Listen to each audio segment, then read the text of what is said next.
Première épître de Jean.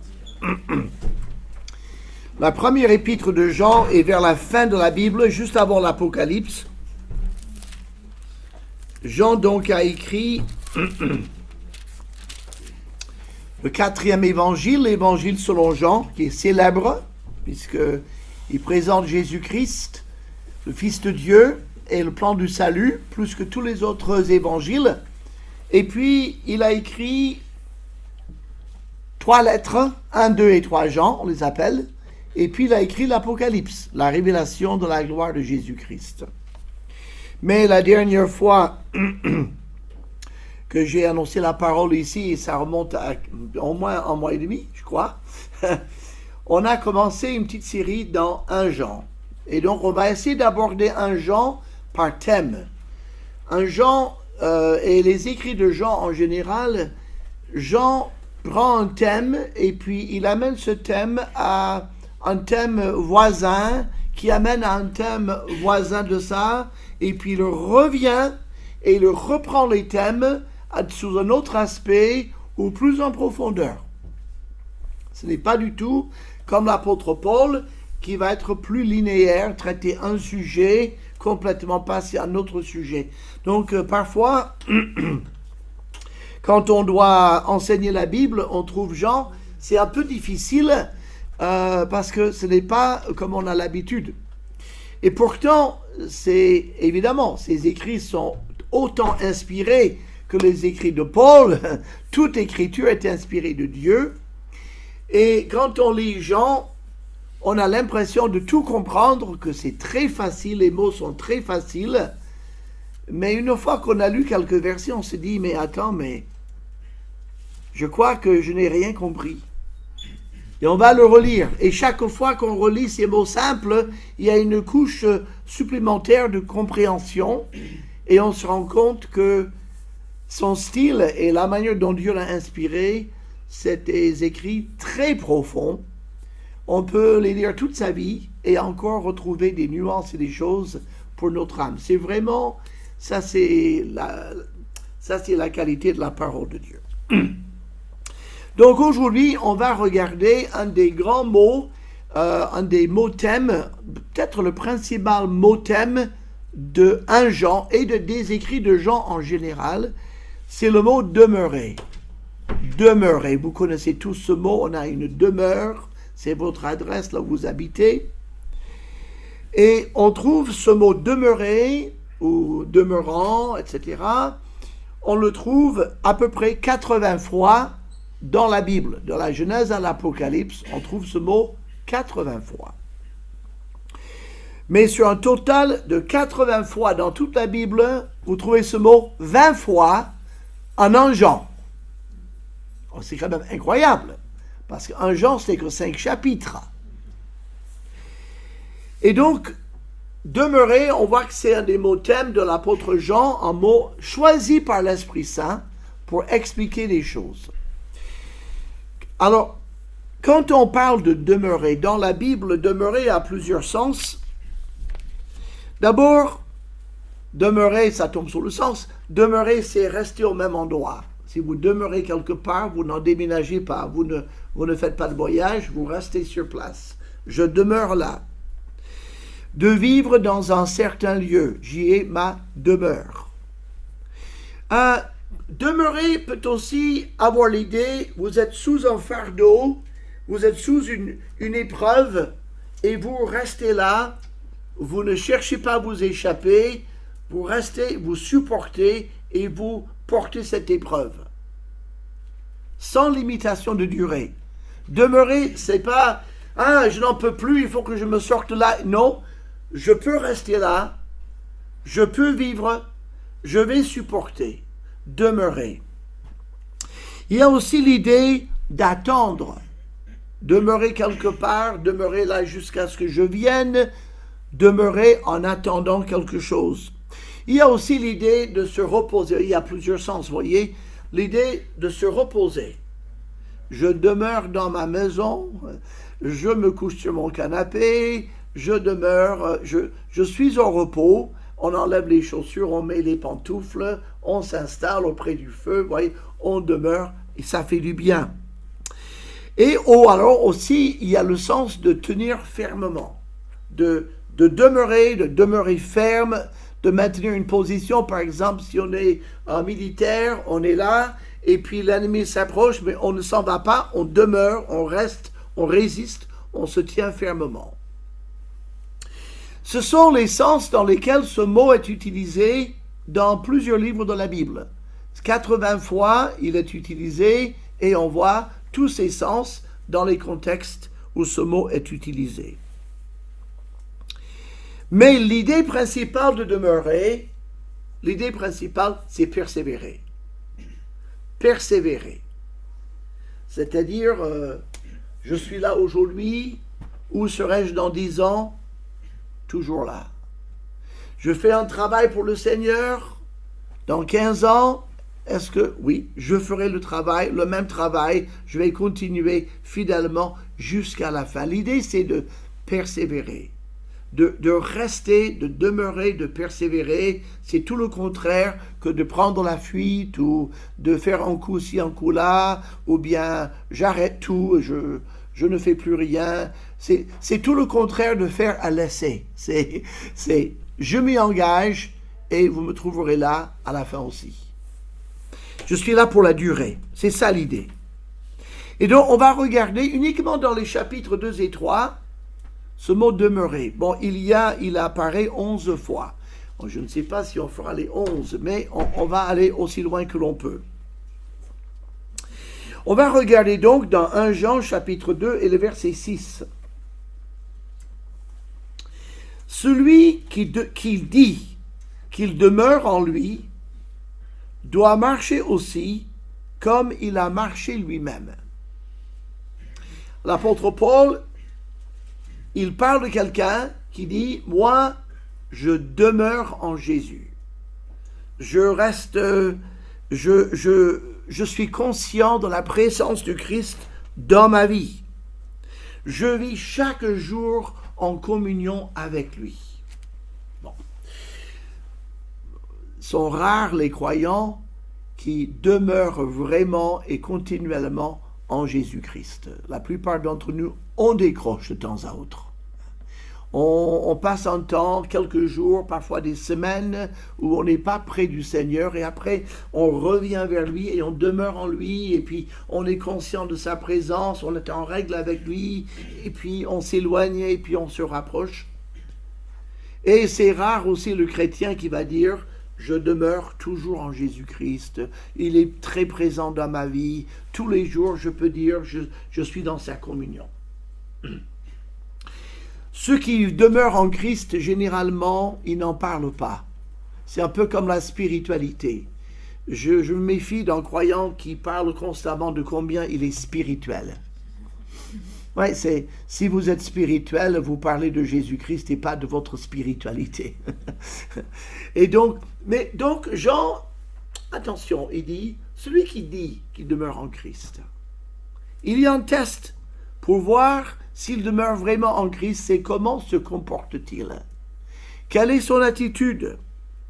La seule manière de savoir si c'est vrai, si cette personne demeure vraiment en Christ, c'est de voir si ce croyant a les mêmes attitudes que Jésus-Christ, s'il a le même comportement que le Seigneur, s'il a les mêmes motivations que Jésus, s'il a les mêmes réactions que Jésus. Alors, peut-être vous serez d'accord avec moi, les motivations, oui, les réactions. Est-ce que vous avez jamais remarqué quand car vous fait une réflexion que vous n'avez pas trop appréciée, votre première réaction est mauvaise? Un peu le coup de colère, le visage se ferme, on envoie un mot qu'on n'aurait pas dû envoyer. Après, on dit non, mais c'est vrai que ma première réaction est mauvaise. C'est tellement vrai que quand on conseille les pasteurs ou les membres d'église qui essaient d'exhorter les autres, qui essaient d'encourager les autres, et parfois leur donner un petit conseil, on leur dit ne tenez pas trop compte de la première réaction. laissez la première réaction passer, vous allez voir la deuxième réaction généralement sera mieux. Dans quelques minutes, quelques jours, la personne va revenir, excusez-moi de ma réaction, mais si on demeure en Christ, notre réaction devrait être comme la sienne. Regardez combien il a été moqué, il a été, etc. Il n'a pas ouvert la bouche. Comme un agneau devant celui qui le tond, il n'a pas ouvert la bouche. Il était là pour mourir pour nous. Son cœur était... Il était blessé, mais il n'a jamais cherché à la vengeance ou même à redresser les choses. Par exemple, quand on dit « peut-il venir quelque chose de bon de Nazareth ?» Jésus aurait pu dire « mes amis, je ne suis pas né à Nazareth, je suis né à Bethléem. C'est la ville royale. Et mes parents sont de la lignée de David. D'ailleurs, mon père adoptif Joseph, normalement, il aurait été le roi d'Israël. Il est dans la lignée royale. Alors, ne vous imaginez pas que je suis de Nazareth. J'ai grandi là. C'est mes parents qui ont décidé. Mais moi, je suis de Bethléem. Il n'a rien dit. Il leur a permis de croire ce qu'ils voulaient croire. Et il n'a pas cherché à se justifier ou à corriger ou quoi que ce soit la réaction de Jésus-Christ. Alors il dit, l'apôtre Jean dit, si tu dis que tu demeures en Christ, que tu es conscient de sa présence, tu devrais agir comme lui, vivre comme lui, avoir les mêmes motivations que lui, ça se verra. Ça se verra. Un jour, c'est une histoire un peu rocambolesque. C'était un évangéliste américain qui dressait un chapiteau pour des réunions spéciales qu'il avait prévu de prêcher dans une certaine ville. Il avait plu, il y avait des flaques d'eau, il y avait un peu de boue là où il était. Et alors, c'est une histoire vraie. Un monsieur arrive avec une belle voiture, beau costume, il descend de la voiture. Alors, que faites-vous? Je suis un évangéliste, je vais dresser ce chapiteau et on va faire des réunions d'évangélisation et on va prêcher l'évangile. On espère que des pécheurs se convertiront. Ah, c'est très bien, fait-il. C'est très bien. Vous savez, moi-même, je suis un chrétien. Je suis un chrétien très, très près du Seigneur depuis des dizaines d'années. Ça fait plusieurs années, ça fait même à peu près une vingtaine d'années que je ne pêche plus. Je suis, oui, arrivé à la perfection tellement je demeure en Christ. Alors l'évangéliste, il se dit en lui-même, c'est ce qu'on va voir. Alors en marchant comme ça, il envoie de l'eau dans la flaque et qui éclabousse le beau costume de monsieur, qui se met dans une colère noire et qui le traite de tous les noms, et qu'est-ce que vous avez fait, pourquoi vous avez fait ça, etc. Évidemment, devant les deux hommes, c'était évident que cet homme venait de commettre un gros péché de colère. Il n'a pas agi comme Jésus aurait agi. Celui qui dit qu'il demeure en lui doit marcher comme Christ a marché lui-même. D'ailleurs, entre nous, il faut quand même savoir que on ne peut pas atteindre la perfection sur la terre. Un chrétien qui dit « ça fait quelques années que je ne pêche plus », c'est qu'il appelle ses péchés d'autres noms. C'est un accident, un défaut, c'est la faute des autres, mais c'est pas de ma faute, je ne pêche plus. Non, si vous dites ça, c'est que vous êtes déjà dans l'hypocrisie. Et ça, c'est une preuve qu'on n'est pas très près de Dieu, on est dans l'erreur. Donc, voilà, première occurrence de ce mot, demeurer. Maintenant, on va regarder le verset 10. Celui qui aime son frère demeure dans la lumière et aucune occasion de chute n'est en lui. Le rapport entre l'amour et la lumière. Celui qui demeure dans l'amour. Celui qui aime son frère demeure dans la lumière. Jean place beaucoup d'importance sur la lumière. Jésus, je suis la lumière du monde, celui qui me suivra ne marchera pas dans les ténèbres, mais il aura la lumière de la vie. La lumière, marcher dans la lumière, veut dire d'abord marcher dans l'honnêteté. Et il emploie le mot lumière aussi beaucoup dans ce 1 Jean. Donc, quand on marche dans la lumière, on voit, on sait où on va. On voit où on va. Dans la lumière, généralement, on ne trébuche pas. C'est quand on marche dans les ténèbres qu'on trébuche. Quand on marche dans la lumière, on a son sens d'orientation.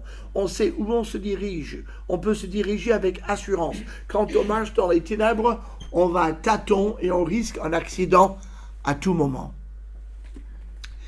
Et donc, il dit celui qui aime son frère. Ça veut dire celui qui aime réellement son frère en Christ.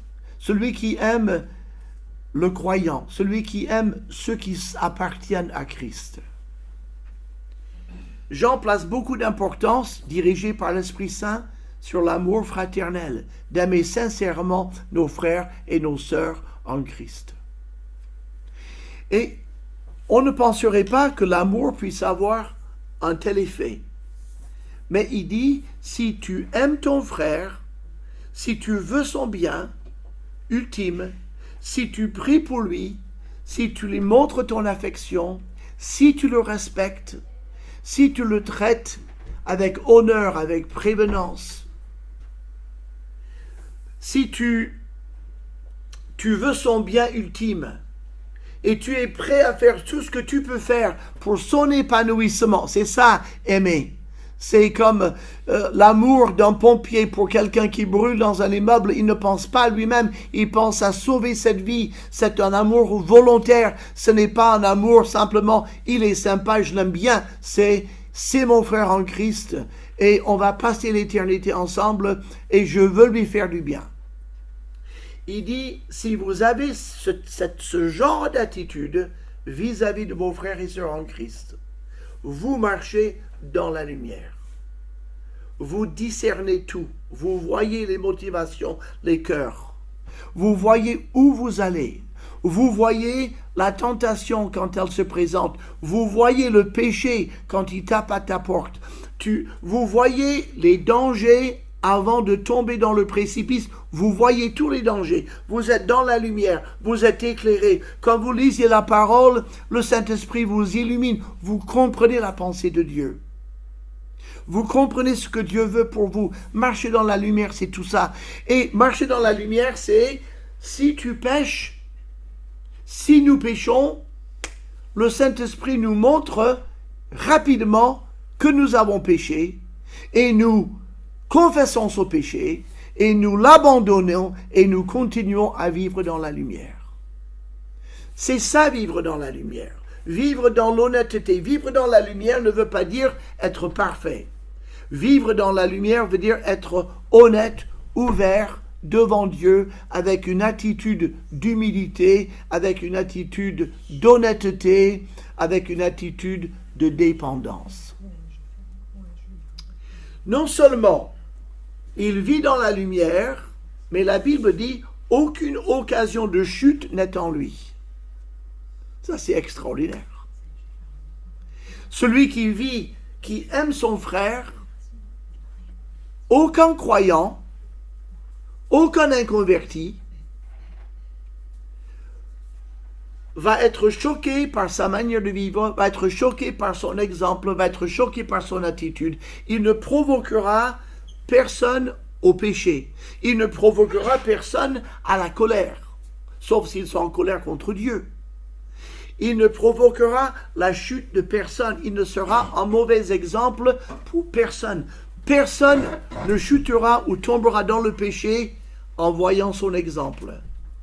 Par son exemple, par sa manière de parler, par sa manière d'agir, les frères et les sœurs seront encouragés, bénis et fortifiés.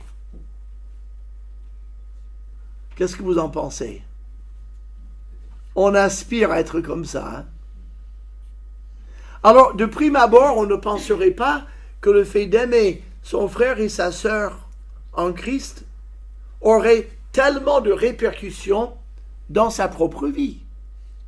On se dit, mais si j'aime mon frère et ma sœur, mais ça va être une bénédiction pour eux. Mais l'apôtre Jean nous montre, oui, eux sans doute seront bénis par ton amour sincère, mais c'est toi qui seras béni, parce que tu auras un discernement en toutes choses, et puis tu ne feras tomber personne, si tu aimes ton frère. Un autre, je pense que maintenant vous êtes en train de vous dire, ah mais en fait, ces versets sont des trésors, ce sont des clés de la vie chrétienne. Le troisième, c'est le verset 14. Je vous ai écrit, Père, parce que vous avez connu celui qui est dès le commencement. Je vous ai écrit, jeunes gens, parce que vous êtes forts et que la parole de Dieu demeure en vous et que vous avez vaincu le malin. Le lien entre la parole et la force spirituelle et la victoire sur Satan. On le chante parfois, je suis fort, fort, oui, plus que vainqueur par le sang de Jésus, mon sauveur. Et le fait d'être sauvé, le fait d'être sous le sang de Christ, nous avons la force de Dieu avec nous. Nous sommes réconciliés avec lui et nous avons la promesse de sa grâce et de sa force dans notre vie chaque fois que nous en avons besoin. La force de Dieu est à notre disposition. Mais l'apôtre Jean ici, inspiré toujours par l'Esprit, c'est Dieu qui nous le dit, il parle des jeunes gens. Alors les jeunes gens, c'est pas forcément en âge. Par exemple, si vous arrivez à 20 ans, vous dites ça y est, je fais partie des jeunes gens, je suis fort, la parole de Dieu habite en moi, et j'en ai au moins pendant 20 ans. À 40 ans, peut-être je vais passer dans la phase père, mais en tout cas, maintenant, je suis jeune gens. C'est plutôt une disposition de cœur. C'est une disposition de cœur. Et en fait, nous devrions garder les qualités des trois âges. Le petit enfant, le jeune gens, les jeunes hommes et alors le père aussi. Les trois choses nous concernent. Mais il parle des jeunes gens et il dit, vous êtes forts, la parole de Dieu demeure en vous et vous avez vaincu le malin. Alors, on a parlé de demeurer en Christ, verset 6. On a parlé, on demeure dans la lumière. Ici, c'est la parole qui demeure en nous. Vous voyez, nous, on est l'habitation et la parole demeure en nous. Alors, qu'est-ce que ça veut dire que la parole demeure en nous? Nous pouvons tous lire un passage de la Bible, on lit, on le comprend, on oublie ce qu'on a lu. Le texte n'a pas demeuré. C'était bien, mais ce n'est pas resté. Ce n'est pas resté dans notre conscience. Parfois, on va lire la Bible, on dit, voilà, j'ai lu la Bible, j'ai fait ma prière, maintenant je passe à autre chose, maintenant je passe aux choses essentielles de ma journée. J'ai fait les préliminaires, et maintenant, en avant nous autres, au boulot. Et c'était bien. C'était très bien, et demain matin, je recommencerai, et c'est une tradition que j'ai. Mais c'est pas ça que la parole demeure en nous.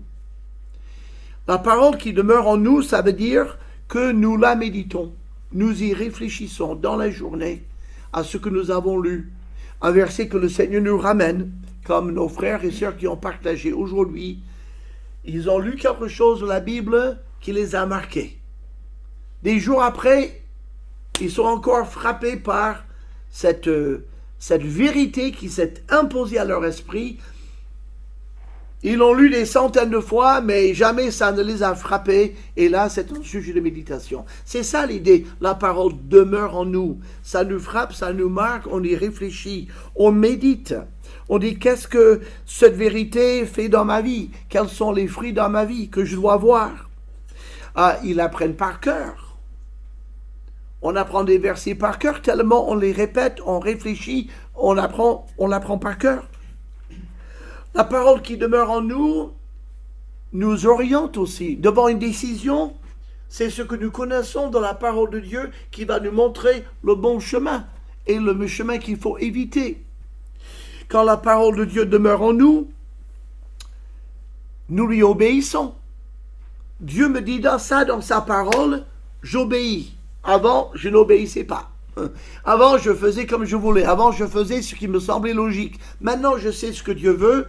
je fais ce que Dieu me dit. Ça entraîne l'obéissance. Et enfin, quand la parole demeure en nous, c'est notre autorité.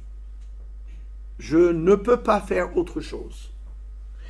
Quand Martin Luther a découvert que le juste vit par la foi, et quand il a découvert que les sacrements de l'Église ne sauvent pas, le pape lui a dit, Docteur Luther, abjurez vos nouvelles vues, revenez à la Sainte Mère l'Église, sous peine d'excommunication et peut-être de mort. Il a dit, je suis prisonnier de ma conscience, je suis prisonnier de la parole de Dieu, je ne puis pas faire autrement. Je suis obligé de croire parce que Dieu l'a dit dans la parole. Et c'est au péril de sa vie qu'il a dit. Il a été sauvé de la mort par des amis qui sont venus le kidnapper, par amour et le mettre en sécurité. Mais il ne pouvait pas abjurer la conviction qu'il avait eue de la parole de Dieu. Et donc, ce que Dieu dit devient notre autorité. La Bible le dit clairement, je le crois et ça me suffit. Je ne vais pas le remettre en question. C'est la vérité. Je suis prêt à mourir plutôt que de nier cette vérité. Donc il dit aux jeunes gens, la parole demeure en vous, vous êtes forts. Vous êtes forts. Ils ont de la force spirituelle. Ils ont du discernement pour voir les ruses du diable. Et ils savent employer la parole pour vaincre Satan dans ses attaques et dans ses tentations. Dans le verset 14, vous avez vaincu le malin. Comment peut-on vaincre le malin? Comment peut-on vaincre Satan? Satan est vaincu par Jésus-Christ. Déjà, il est vaincu. Mais comment le vaincre dans notre vie? Satan nous attaque essentiellement dans le domaine de nos pensées. Satan nous attaque aussi par nos yeux, par nos sens. La convoitise immorale, ça rentre par les yeux, mais l'attaque se fait dans la pensée. Ce sont les pensées qui sont souillées. Quand on a reproché à Jésus de ne pas se laver les mains avant de manger, il a dit, mais il n'y a rien, il n'y a aucun aliment qui entre dans la main, même avec les mains sales, qui entre dans la bouche, qui vont me souiller. Il a dit, on a un système d'élimination des déchets, ça fonctionne, ça purifie tous les aliments. Il dit, c'est ce qu'il y a dans le cœur qui souille l'homme, dans sa pensée, les pensées immorales, les pensées égoïstes, les pensées de haine, les pensées d'envie, toutes ces choses-là ont lieu dans la pensée. Et Satan nous attaque dans la pensée avec ses traits enflammés, ses flèches enflammées. Alors quand une flèche enflammée arrive dans une toiture en chaume, ça fait un feu très rapidement parce que c'est tout sec. Et si notre cœur est tout sec, pas irrigué par la parole de Dieu, quand il envoie une flèche, tout va exploser, ça va être l'incendie dans la tête, on va avoir la pensée totalement prise par la convoitise, par la haine, etc., etc. Comment vaincre le malin? S'inonder par l'eau de la parole, pour que quand la flèche vienne dans votre tête, ça fasse pfft. La flamme s'éteint, la pensée ne prend pas, la tentation ne prend pas, et on est vainqueur de Satan. Il dit, Satan rôde comme un lion rugissant, cherchant qui il dévorera. Résistez-lui avec une foi ferme. Quelqu'un dit, Satan, il sait bien rugir, mais regardez dans sa gueule, il n'y a pas de dents. Les dents sont tombées, donc ça fait peur, mais il ne peut pas nous faire du mal. Résistez-lui avec une foi ferme. Donc, le secret de vaincre les tentations, de vaincre les pensées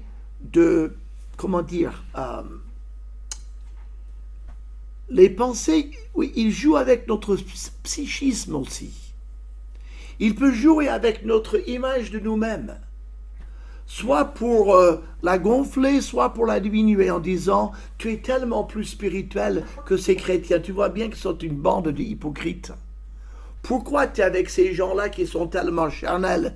Tu vois bien, regarde leur tête, ils sont charnels. Toi, tu sais que tu es spirituel. » Ça, c'est une attaque de Satan.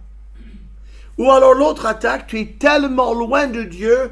Pourquoi tu es avec ces chrétiens qui sont, eux, merveilleux et remplis du Saint-Esprit, et toi, tu vis avec tes pensées immondes et tout ça, et tu ne devrais même pas aller à l'église tellement tu es sale. Ça, c'est Satan aussi. Il nous attaque, soit par l'orgueil, soit par la honte, mais il veut nous séparer de nos frères et sœurs en Christ. Ce sont des attaques. Comment résister? En laissant la parole demeurer en nous. Si la parole demeure en nous, nous allons savoir que nous ne sommes pas parfaits, la Bible est claire, mais que nous sommes rachetés, que la miséricorde de Dieu durera toujours, le pardon est toujours possible, la restauration est toujours possible, le sang de Christ nous lave de tous nos péchés, et on peut avoir une vue équilibrée de soi-même, ni trop élevée, ni trop bas, on est en Christ. On ne mérite pas d'être en Christ, mais par grâce nous sommes en lui et nous sommes ses héritiers et Dieu nous aime et nous allons passer l'éternité avec lui et être remplis de reconnaissance et d'amour pour nos frères et sœurs. Ça, c'est quand la parole demeure en nous. Et donc, il dit la parole de Dieu demeure en vous. Et donc, ça vous donne une force spirituelle. Vous savez qui vous êtes en Christ. Et vous savez qui est Satan. Et vous savez comment il vous attaque. Et vous savez lui résister. Et donc, vous êtes vainqueur du malin. Vous pouvez vaincre le malin tous les jours. Défaire ses flèches. Les renvoyer, les lui renvoyer. Lui résister. Et rester victorieux. En quatrième, chapitre 19, verset 19 du chapitre 2. Qu'est-ce que j'ai dit? Chapitre 19. Oula! Oh, je vois grand, hein, chapitre 19. Oui, donc le verset 19 et le chapitre 2. On va lire verset 18. Petits enfants, c'est la dernière heure. Et comme vous avez appris qu'un antéchrist vient, il y a maintenant plusieurs antéchrists. Par là, nous connaissons que c'est la dernière heure. Ils sont sortis du milieu de nous, mais ils n'étaient pas des nôtres. Car s'ils eussent été des nôtres, ils seraient demeurés avec nous, mais cela est arrivé afin qu'il fût manifeste que tous ne sont pas des nôtres. Là, c'est un sujet très grave, bien entendu, mais ça montre, ce verset 19, le lien entre Christ et son Église. Au 1er siècle, il y avait de fausses doctrines qui circulaient. L'apôtre Paul a dû écrire contre ces fausses doctrines, et l'apôtre Jean et l'apôtre Pierre, les trois, et Jude, les quatre. Le seul qui n'a pas écrit contre ces fausses doctrines, c'était Jacques, mais c'était le premier. Son épître est arrivée, la première, vers l'an 45. Mais une vingtaine d'années après l'ascension de Jésus-Christ, donc vers les années 50, on a commencé à voir circuler des fausses doctrines concernant Jésus-Christ. Il y en a eu plusieurs. Mais du temps de Jean, lui, ce à quoi il fait allusion, et il fait allusion plusieurs fois dans cette lettre, c'est que Jésus-Christ, certains disaient Jésus-Christ était bel et bien un homme, humain, totalement humain, sur lequel est descendu le Christ, comme une sorte de nuage, de divinité, à son baptême. Et le Christ a quitté l'homme Jésus juste avant sa crucifixion. Vous imaginez ça? D'autres disaient non, Jésus-Christ, c'est comme un hologramme. Il était entièrement divin, mais il n'a jamais été un vrai homme. Et donc, cet homme qui est mort, bon, mais c'était un homme qui est mort, mais le Christ n'est pas mort parce qu'il n'était pas physique, il était spirituel. Oh, les gens le voyaient, il faisait des choses, on aurait dit qu'il... Mais comme un peu, comme vous savez, dans la science-fiction, ces aliens qui viennent sur la Terre et puis qui disparaissent parce qu'ils n'ont pas de corps, enfin, ce genre de choses. Ils avaient de l'inventivité à l'époque aussi. Donc, toutes ces vues de Jésus-Christ n'étaient pas du tout conformes à ce que Jean a connu. Regardez le premier verset de 1 Jean. Ce qui était dès le commencement, ce que nous avons entendu, ce que nous avons vu de nos yeux, ce que nous avons contemplé, et ce que nos mains ont touché concernant la parole de vie. Il dit dans le verset 1, il dit, nous l'avons vu, nous l'avons entendu, nous l'avons touché. C'était un être physique. Jean était l'apôtre le plus intime. Et quand vous êtes avec d'autres gens pendant 3 ans et demi, jour et nuit, vous vous frottez, vos coudes se touchent, vous serrez la main, vous prenez dans les bras, etc. Vous dites ça c'est quelqu'un de physique, c'est pas un hologramme. Je sais avec qui j'étais. Ça c'est le premier verset, mais regardez le deuxième verset. La vie a été manifestée et nous l'avons vue et nous lui rendons témoignage et nous vous annonçons la vie éternelle qui était auprès du Père et qui nous a été manifestée. Jésus était un être physique que j'ai touché et dit en même temps, Jésus est Dieu entièrement depuis l'éternité, il est la vie éternelle et la vie éternelle du ciel a été manifestée à travers cet homme qui avait un corps physique. Le Dieu de l'éternité est devenu un homme physique que j'ai touché. Il est à la fois entièrement Dieu et entièrement un homme. Ça, c'est le témoignage de Jean, qui a côtoyé Jésus pendant 3 ans et demi. Tous ces faux docteurs qui répandaient ces fausses idées sur la personne de Jésus-Christ, la plupart ne l'avaient jamais vu. S'ils l'ont vu, ils ne l'ont pas fréquenté et sûrement ils ne l'ont jamais touché. Ils n'ont pas entendu Jésus pendant son ministère, ils ne l'ont pas vu à sa résurrection. Ils ont inventé des théories, mais leurs théories ne sont pas crédibles, parce que Jean est le dernier apôtre qui a fréquenté Christ, qui est encore vivant.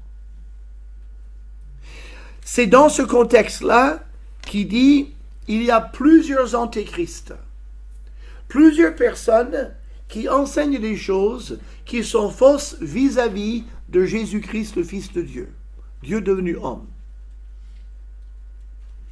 Et il dit, ces gens-là viennent parmi nous.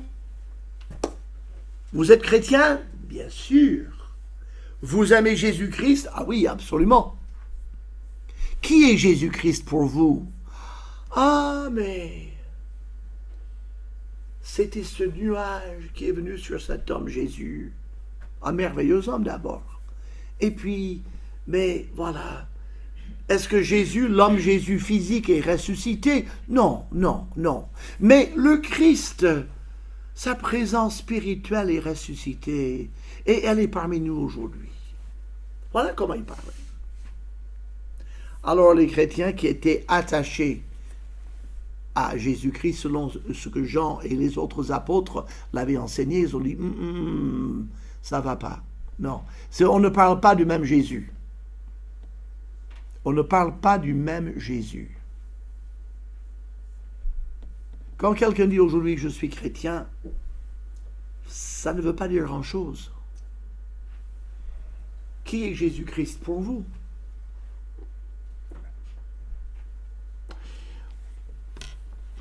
Encore un exemple, et je ne veux pas faire montrer de cruauté ou quoi, mais quand vous présentez un Jésus qui ne s'intéresse peut-être pas vraiment à mon besoin, mais qui est tellement attaché à sa mère, que si je prie la mère de Jésus, la mère de Dieu, est-ce que tu pourrais intercéder auprès de ton fils pour qu'il réponde à ma prière? Et puis la mère de Jésus vient vers Jésus. Mon fils, tu voudrais bien me faire plaisir à toi, ta mère. Il y a un tel qui me prie que tu lui fasses. Bon, si tu veux, maman, je le ferai. Vous connaissez ça? Est-ce que ça, c'est le Jésus-Christ de la Bible? Non. Et on pourrait multiplier les exemples. Le Jésus-Christ de la Bible est clairement, d'ailleurs heureusement, le Nouveau Testament donne une image très complète. Mais Jean dit plutôt, dans nos assemblées, Jésus nous a dit, il y aura beaucoup de faux prophètes et beaucoup de gens qui diront, c'est moi qui suis le Christ. Mais il a dit, il y a beaucoup de gens qui ne croient pas au Christ historique de les évangiles et qui viennent dans nos églises et qui nous fréquentent et qui sont là dans nos repas fraternels et qui louent le Seigneur avec nous pendant nos cultes et qui viennent à nos études bibliques et puis ils font peut-être des visites et ils essaient de nous dire oui mais vous savez il y a des choses qui sont sorties, c'est pas tout à fait comme Jean vous l'a dit et les apôtres ils sont gentils les pauvres, mais en fait il y a beaucoup d'autres choses beaucoup plus profondes qui vont bouleverser la manière dont vous allez regarder Jésus. Et Jean dit, l'Église du Seigneur reste attachée à la révélation de Jésus-Christ selon les Écritures et selon nos témoignages apostoliques. Ces gens, quand ils voient qu'ils n'arrivent pas à détourner quelques-uns du corps de Christ pour les suivre, ils finissent par sortir. Ils finissent par dire, c'est pas la peine, je n'arrive pas à pénétrer dans cette église, je m'en vais. Pourquoi ne restent-ils pas avec nous? Parce qu'ils ne croient pas le même Dieu que nous. Ils n'ont pas le Saint-Esprit. Ils essaient de nous influencer, ils essaient de nous attirer après eux, mais si nous restons attachés au Seigneur, ils sortent. Et pourquoi sortent-ils? Parce qu'ils n'ont jamais été les nôtres. Ils n'ont jamais cru au même Jésus. Ils sont venus, ils ont fait semblant, ils ont essayé de nous amadouer, de nous influencer, mais ils ont laissé tomber et ils sont partis parce qu'ils n'ont jamais été des nôtres. Alors évidemment, il ne parle pas ici d'un chrétien évangélique, quelqu'un de vraiment sauvé qui est faible et qui ne vient pas parce que, bon, il a trop honte, ou qui n'a pas beaucoup de maturité, ou quelqu'un qui souffre. Il parle de quelqu'un qui se dresse contre la divinité, l'humanité et le sacrifice du Christ. Parce que dans cette vue-là, que le Christ descend sur l'homme Jésus et toutes ces choses-là, toute cette manière de voir, il n'y a pas le sacrifice de Jésus-Christ pour le pardon de nos péchés. On renie la rédemption par le sang versé du Fils de Dieu. Et donc ces gens-là, tant qu'ils croient ça, ne peuvent pas être sauvés. Le lien entre Christ et son Église. Jean dit, nous qui connaissons le Seigneur, nous demeurons avec le Seigneur. Nous sommes liés avec le Seigneur. Et nous persévérons avec lui. Année après année, après année, après année. Parfois, l'Église grandit et on se réjouit et on bénit le Seigneur. Parfois, l'Église diminue. Parfois, elle est presque réduite à rien. Mais ceux qui sont attachés à Christ ne sont pas là parce qu'ils sont nombreux ou peu nombreux. Ils sont là parce que Christ est au centre. Là où 2 ou 3 sont réunis en mon nom, je suis au milieu d'eux. Si Christ est là, c'est son Église. On peut avoir de vastes rassemblements religieux sans avoir Jésus-Christ du tout. On peut avoir des grands rassemblements dits chrétiens où Jésus-Christ n'est pas présent. Je pense à certaines, on va dire, sectes chrétiennes. On les appelle sectes parce qu'ils ne croient pas à la divinité de Jésus-Christ. Mais quand ils se réunissent, ils louent un stade. Ils sont 30 000. Alors si les nombres devaient faire qu'on est dans le vrai, ils devraient être plutôt dans le vrai. Mais Jean est absolument, catégorique sur le sujet. Il dit, celui qui ne croit pas au vrai Jésus, tel que les apôtres l'ont défini, tel que les Écritures le rapportent, tel que l'Ancien Testament l'a prédit, parce que tout ça se rejoint, ceux qui ne croient pas ça, ils sont contre Jésus-Christ. Ils sont des ennemis de lui. Et quand ils fréquentent l'Église, si l'Église reste fidèle, ils finissent par s'en aller parce qu'ils ne trouvent pas de prise. Tout le monde reste lié au Seigneur et eux finissent par s'en aller parce qu'ils n'ont jamais été des nôtres. On voit l'importance de rester fermement attaché à la vérité qui a été transmise une fois pour toutes et ne jamais en démordre. Il n'y aura jamais un moment quand la vérité ne sera plus la vérité. Même si le monde entier se dressait contre Jésus, et c'était souvent le cas, il reste la vérité. La vérité n'est pas l'opinion du plus grand nombre à un moment donné. La vérité est intemporelle. Elle est absolue. La vérité a un nom, c'est Jésus-Christ. Je suis moi-même la vérité. La vérité n'est pas juste un concept, la vérité c'est une personne. Et nous sommes dans la vérité en lui. Et donc ceux qui ne supportent pas cette vérité ne vont pas rester dans l'Église du Seigneur. Nous allons nous arrêter ici. On a regardé quatre fois où ce terme demeurer vient, et je veux juste les rappeler en terminant. Celui qui dit qu'il demeure en lui doit marcher comme lui-même a marché. C'est le test de notre profession et dans notre comportement. Ensuite, celui qui aime son frère, l'amour est parfait en lui, il n'y a aucune occasion de chute. Quand nous aimons notre frère, nous restons dans la lumière et personne ne peut tomber à cause de notre exemple. Nous avons vu celui en qui la parole demeure, les jeunes gens. Ils ont la force de Dieu parce que la parole est méditée, est apprise, est réfléchie, les nourrit et la force de Dieu accompagne sa parole et ils savent vaincre Satan. Ils savent lui résister, ils savent retourner ses flèches contre lui. Et enfin, dans la mesure où l'Église demeure attachée à Jésus-Christ, les gens qui ne sont pas attachés à lui peuvent venir dans l'Église, peuvent les fréquenter pendant un temps, mais ils finiront par s'en aller parce qu'ils ne trouvent pas de proie.